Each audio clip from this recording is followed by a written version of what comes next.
Hello and welcome to EWTN Pro-Life Weekly, your weekly dose of the top pro-life news and issues, all from a Catholic perspective. I'm Catherine Hadro in our Washington, D.C. studio. Thanks for joining us. In this week's show, a pro-life leader in Ireland underlines the importance of the upcoming abortion referendum. Pope Francis calls on prayers for little Alfie Evans in England. And this. Until our kids see mom and dad pray together, then we're going to continue having these conferences about sexual exploitation. Then we're going to continue talking about the prophetic nature of Humanae Vitae and I don't know what to do. In part 2 of our interview, former model turned Catholic speaker Leah Darrow says for us to create a culture of life, we must first be missionaries in our own home. But first, our top story, one congressman is calling for a new strategy to strip Planned Parenthood of federal funds. While Congress did not defund America's largest abortion provider through reconciliation last year, one congressman is focusing on a new opportunity to remove tax dollars from Planned Parenthood. Kansas Representative Ron Estes is calling for new rules in a family planning grant program called the Title X program. The Title X family planning program is Planned Parenthood's second largest federal source of funding. Estes is calling on the Trump administration to finally stop using these funds to essentially underwrite Planned Parenthood. We are joined now by Representative Ron Estes of Kansas from Capitol Hill. Congressman, what exactly do you want to see changed in the Title X program? Well, the biggest thing that we sent the letter to the Secretary Azar about is how do we make sure that we block this funding for abortion? So basically the program, the Title X funding, it focuses on allowing healthcare providers to provide abortion based on the current regulations that are in place. Now, that's really opposition of what the statute says. It's been proven back during the Reagan administration that, and held up by the Supreme Court, that this is the wrong way to do it, but it was implemented that way by the Clinton administration and continued to be followed by the Obama administration. We want to make sure that health care dollars are being provided to organizations that do provide health care and not use abortion as a family planning technique, because that's not what it is at all. Now, we haven't defunded Planned Parenthood yet, which is a major priority for the pro-life movement. Would this Title X rule change be a significant step to defund the abortion giant, in your opinion? It would be a very significant step. You know, right now this Title X funding is the second largest amount of money that funds Planned Parenthood for their abortion activities. And if you go back and look between 2013 and 2016, Planned Parenthood raised over $170 million through this Title X funding. And if we can cut that off, making sure that those dollars are used for real health care as opposed to abortions. You mentioned these rules that you're proposing were originally put into place by President Reagan. The Bush administration did not put these policies back into place, but do you think the Trump administration will? I have a lot of confidence in the Trump administration doing that. You know, when the Bush administration started, they quickly got caught up in the 9/11 and all the activities around there. But President Trump has stood up and said that, you know, he wants to make sure that we reduce abortions and we eliminate that. And the folks that he's appointed, whether it's to the courts or whether it's to the agencies, have all been along those same lines. And we just want to keep this effort going forward. Now, Planned Parenthood says their Title X services have helped millions of low-income Americans. What do you want to say about that, Congressman? Would stripping Planned Parenthood of these funds essentially hurt the poor? Well, I think that's a little bit of a disingenuous approach to look at it. Let's separate out abortion versus providing good quality health care. There's a lot of good organizations, good medical centers that can provide health care, and we want to make sure those Title X dollars go to support that and support the poor in their needs, but not necessarily target funding abortion. Congressman, prior to your role as a U.S. representative for Kansas, you were the state's treasurer. It seems you have a special focus on finances. Why is following the abortion money trail so important for the pro-life movement?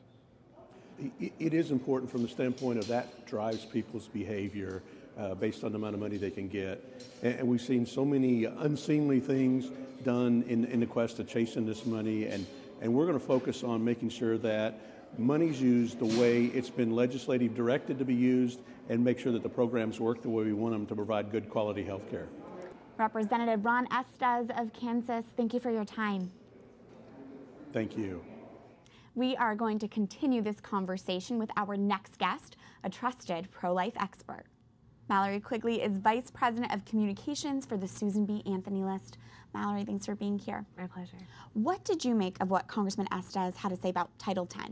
Well, the Congressman is certainly right that this is Planned Parenthood's second largest source of taxpayer dollars, and it would be a huge victory, not just for the pro-life movement if we defund them, but for pro-life taxpayers and for people that rely on Title X grants to get access to certain kinds of health care. Now, Planned Parenthood's outgoing president, Cecile Richards, she's currently traveling around touting her new book. Has she responded to this at all? Has she said anything? How is she spinning Planned Parenthood's work? Well, she hasn't responded yet to this particular effort, but I saw her on an interview this week, and she was just shocked at the idea that there would be pro-life women interested in policy and legislation. She was very dismissive, but you know, for years she's spun the same lies that Planned Parenthood uses their Title X funding to promote contraception, which of course we have issues with as Catholics. Absolutely. But they claim that this is their mainstay, not abortion. But if you look at their most recent annual reports and you track their contraceptive services over the years, even that is declining. But basically their bottom line is they want to use this to get children in the door under the guise of teaching them about contraception so that they will come back later as clients for abortion. Speaking of talking points that we often hear from Planned Parenthood, they say that this Title X family planning program since 1970 has helped millions of low-income Americans get health care. Mallory, can you just be straightforward? Would stripping Planned Parenthood of these funds hurt the poor? Absolutely not. For every one Planned Parenthood, there are more than 20 community health centers nationwide that are already, they know the populations that they need to serve, and they're providing them not just with preventative health care, but comprehensive whole woman care. They're serving men, they're serving children. They're addressing a myriad of issues that Planned Parenthood doesn't. So the poor will actually be better served by redirecting this funding away from Planned Parenthood and to alternatives that don't promote abortion on demand. So back to these Title X rules that Congressman Estes is proposing. They haven't been in place since President Reagan. Do you think Donald Trump will put them back into place? I certainly hope so, and I think that there's been tons of good indicators with the Trump administration, you know, not just reinstating the Mexico City policy, but expanding it, strengthening it. So we hope that this pro-life administration is going to continue their pro-life track record, which has also included giving states the freedom to redirect their Title X funding to the clinics that they think serve populations best. So we're hopeful that Secretary Azar at HHS will be amenable to these new rules and that the Trump administration will implement them. But we want to make sure that they're hearing from the pro-life grassroots and from the U.S. Congress. Absolutely, it's important. Mallory Quigley, the Susan B. Anthony List, thanks for being here. You're welcome.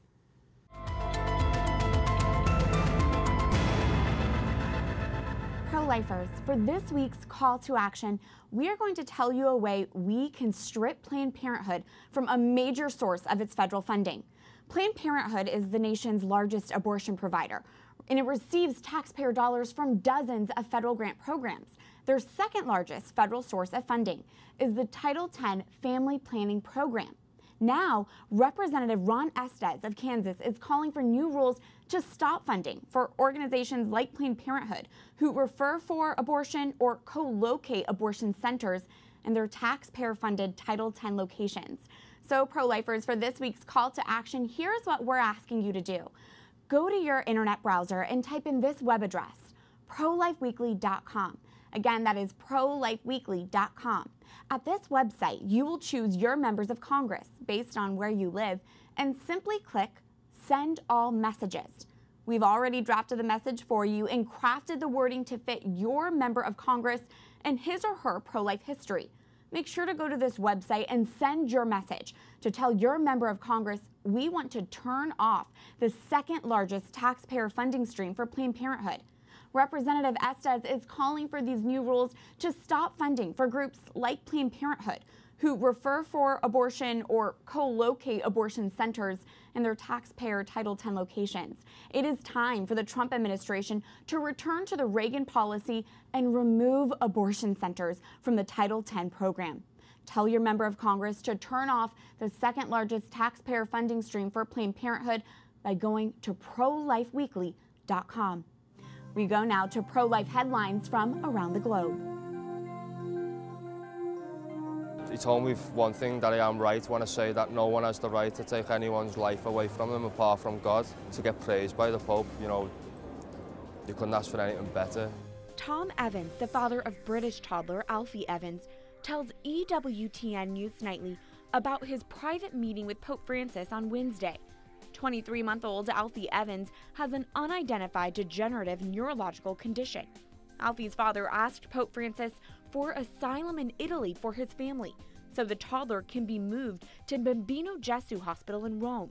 This week, Britain's Court of Appeal ruled against Alfie's parents. The justices upheld a lower UK court decision which blocks further medical treatment and permits the removal of Alfie's life support. Protesters have been peacefully gathering outside of Alder Hey Hospital in Liverpool to support little Alfie.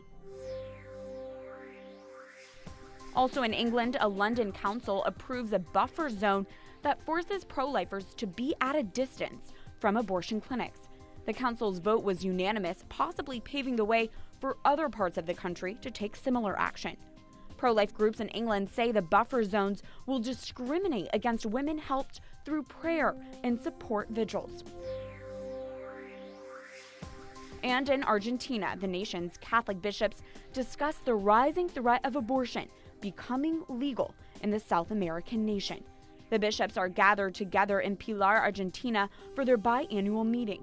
In remarks at the meeting's opening mass, Bishop Oscar Vicente Oea Quintana called on his brother bishops to care for life at all stages. Abortion and the life issue will be key topics at the biannual meeting as Argentina's Congress continues to debate the legalization of abortion. Staying on the international front, in Ireland, there is a major pro-life story we are continuing to follow. Next month, on May 25th, the Emerald Isle will hold a referendum on whether or not to lift the nation's 8th Amendment, which guarantees the right of life to both the mother and the child. That amendment, put into place in 1983, is viewed as the strictest abortion restriction in Europe and has been under increasing attack by abortion advocates. But there was a recent wave of optimism for the law protecting the unborn at last month's Save the 8 rally in Dublin, with an estimated crowd of 100,000 showing up to support life. We're going to win because of you and people like you across this country. The man we just heard speaking is Declan Ganley, an Irish businessman and political and pro-life activist in Ireland. Today we speak to Declan Ganley from Rome. Thanks for being with us. Great to be here, Catherine. As someone so involved with the pro-life movement in Ireland, can you explain to our viewers the importance of the 8th Amendment and what's at stake with the upcoming referendum? Sure. The 8th Amendment is an amendment to the Irish Constitution that recognises the right to life of preborn boys and girls in Ireland and their equal right to life with the right of their mother. That's the significance of it. It's a unique piece of constitutional law and it's something we want to keep. Declan, in your speech at the Save the 8 rally, you said Ireland is winning here today. Do you get the sense most people in Ireland do hold pro-life views? Ireland, I said that because we had 100,000 people on the street in Ireland for the pro-life rally, which is very historically significant. If you consider the size of the population of Ireland, that's like the equivalent of having 10 million people out rallying in the United States. That sent a very strong message to the political and media establishment in Ireland that is almost entirely aligned on the pro-abortion side, and that message was that the Irish people in their masses recognize the importance, the human rights significance of recognizing the right to life of preborn boys and girls, and that we are going to fight to keep that in our Constitution when we vote on May the 25th. Here in the U.S., the pro-life movement often cites Ireland as an example of a first world nation where abortion is illegal, not to mention one with a low maternal mortality rate. What do you think the global repercussions will be if Ireland legalizes abortion? It'll be a powerful message and the wrong message. It'll be a message similar to the message that the US Supreme Court delivered in 1856 or so when they passed the Dred Scott ruling. It was Dred Scott versus Stanford, where they said that a black person did not have standing before the court and in essence was not a citizen and didn't have the rights of a human being. It will be a message that no constitution should recognize the scientific, unarguable fact that preborn boys and girls are unique human individuals and obviously have the right to life. That's the wrong message, and I do not believe that that's the message that the Irish people are going to send to the world, because Ireland is a beacon of light right now for the human rights of preborn boys and girls, and I think that that beacon is going to burn brighter after May the 25th, when the result comes in and the world hears that we're not going away. And finally, after the referendum is another major event, which we'll be watching when Pope Francis will travel to Ireland for the World Meeting of Families. How important is this time for the future of the family in Ireland? It's hugely important. The message that the family is the fundamental building block of civilization, of order, of all that is good, of countries of laws. There's never been a more important time when family is under attack and when human life itself is under attack globally and in ways that we've never seen before in the history of mankind. This kind of witness to truth, this kind of witness to the family as the fundamental building block of everything. There's never been a more important time for this message, and it's wonderful that the Pope is coming over to be part of that with the Irish people. Declan Ganley, thank you for your time. Your prayers are very much appreciated, and we need them. Thank you. When we come back, we've made our bodies in particular idols. They're golden calves everywhere. We worship them. Hear part 2 of our exclusive interview with former model, now Catholic speaker and author, Leah Darrow. Stay tuned as EWTN Pro-Life Weekly continues after this break.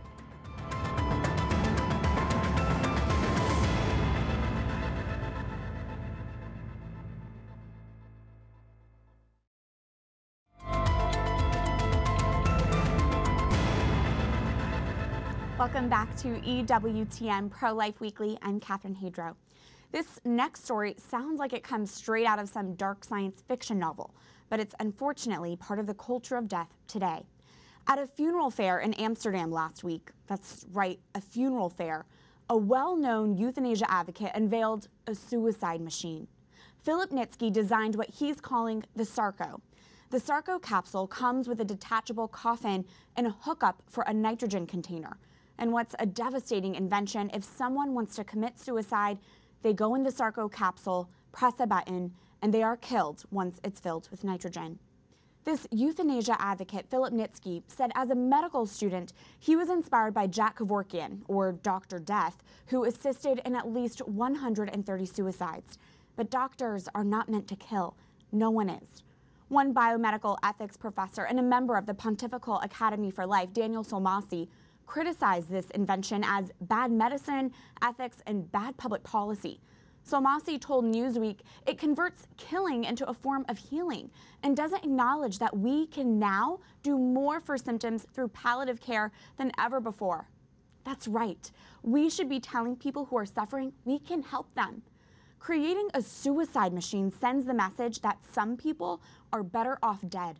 But we know that's not the truth. As long as you have a beat in your heart, a breath in your lungs, as long as you've got life in you, know that the author of life, God our Father, has a purpose for you here today. If you are suffering, there is hope for you always.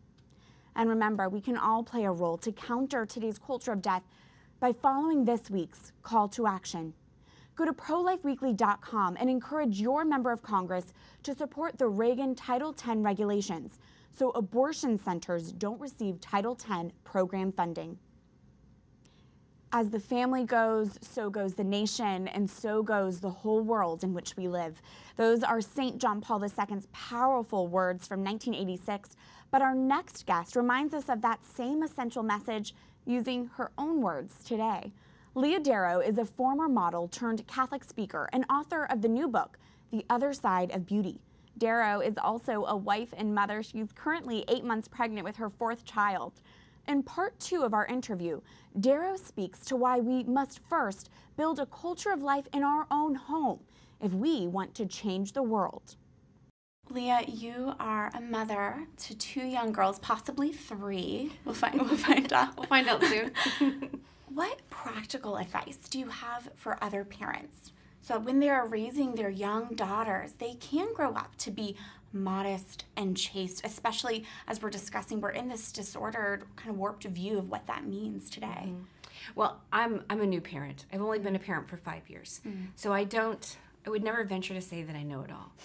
But there are a few things that I do know. 1, define your terms. Parents, define your terms. Define the word beauty for your girls, for your boys. Define love. Define God. Define happiness. Because we go after things that make us happy. And within that happiness term are those other terms of love and beauty. Mother Teresa was one of the most photographed women in the world at the time that she was alive.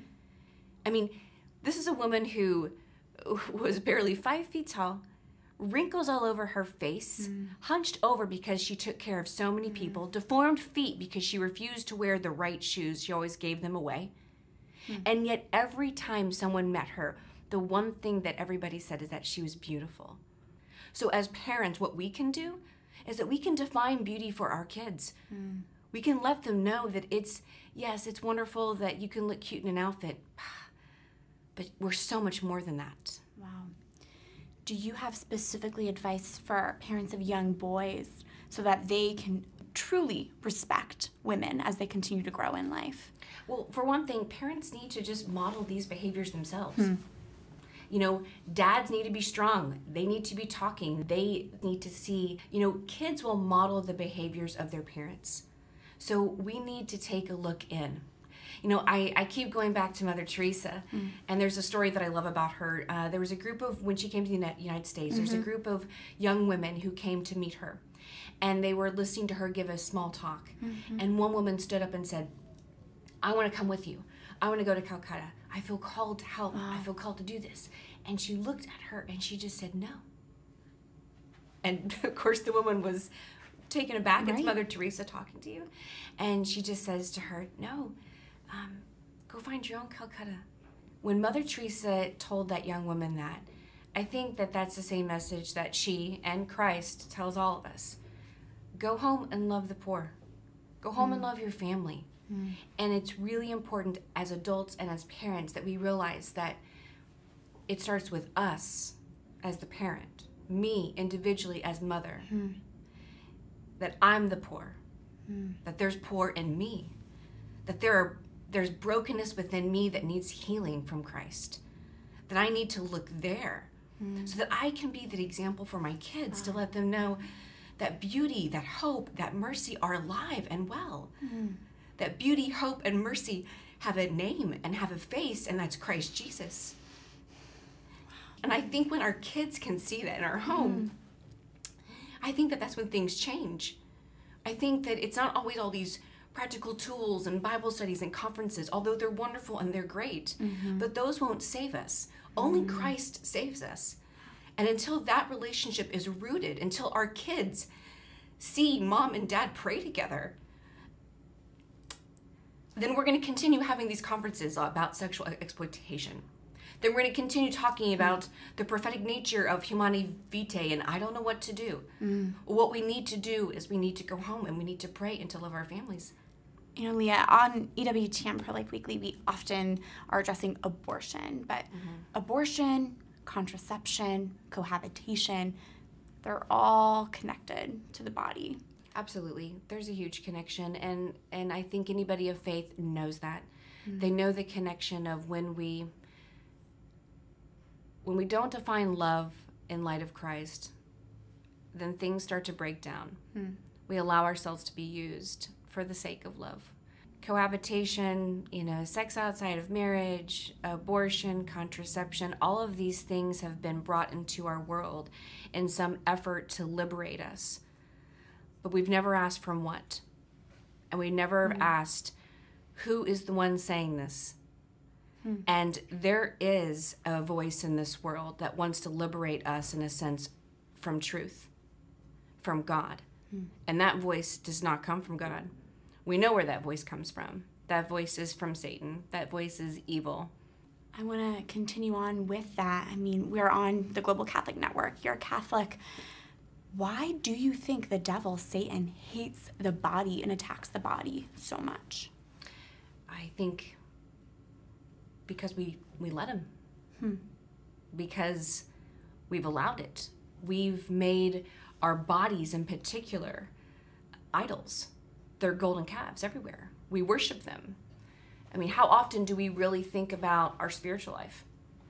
How often do we think about our soul? I mean, so often, we could get on the scale and see the progress that we've made. What if we got on the scale and it told us the progress of our soul? Leah Darrow, thank you for your insight and for your witness and for speaking with us today. Thank you so much for having me. If you want to hear more from Leah and her work, you can go to her website, leahdarrow.com. Okay, friends, that's it for this edition of EWTN Pro-Life Weekly, but we can still talk anytime. Just send us an email at prolifeweekly@ewtn.com. I look forward to seeing you here again next week. Remember, life is a gift. Your life is a gift. God bless.